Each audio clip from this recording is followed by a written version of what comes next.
The illusion of control. We live under the constant illusion that control equals power. From our careers to our relationships, from the way others perceive us to the paths our lives take, we try to hold the reins to steer every detail. But here's the paradox. The more tightly we grip, the more we suffer.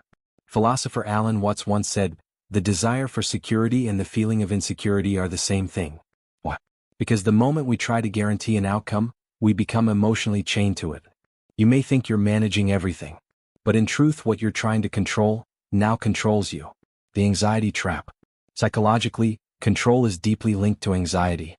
Think about it. Why do we obsessively check our phones, overthink conversations, or try to plan every possible future scenario? Because we fear uncertainty.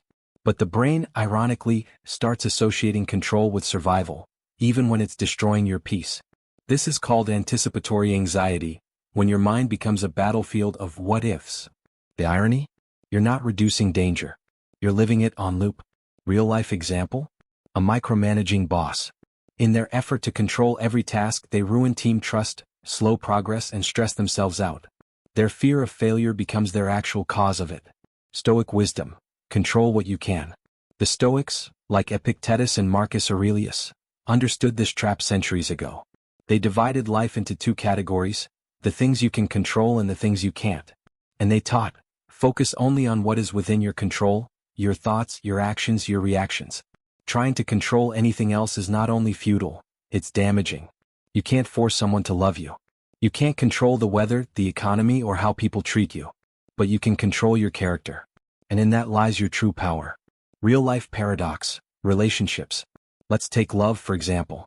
When you try to control a partner, checking their messages, tracking their location, needing constant reassurance, it doesn't create closeness. It creates distance. The more you try to hold them, the more they want to run. Why? Because love, like freedom, dies under pressure.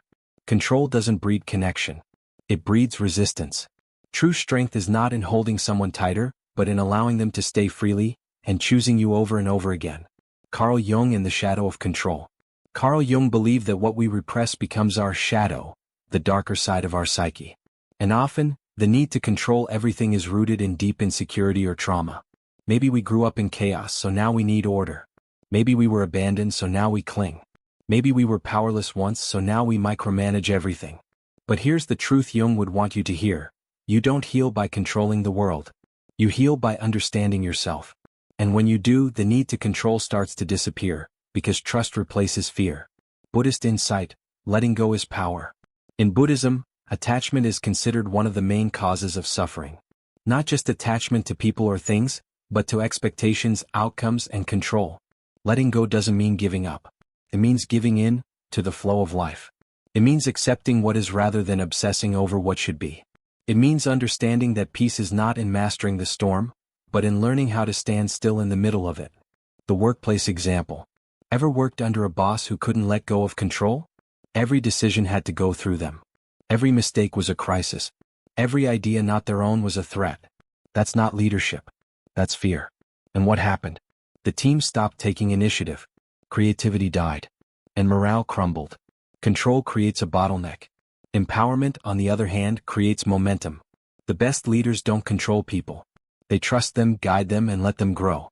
The control-outcome feedback loop.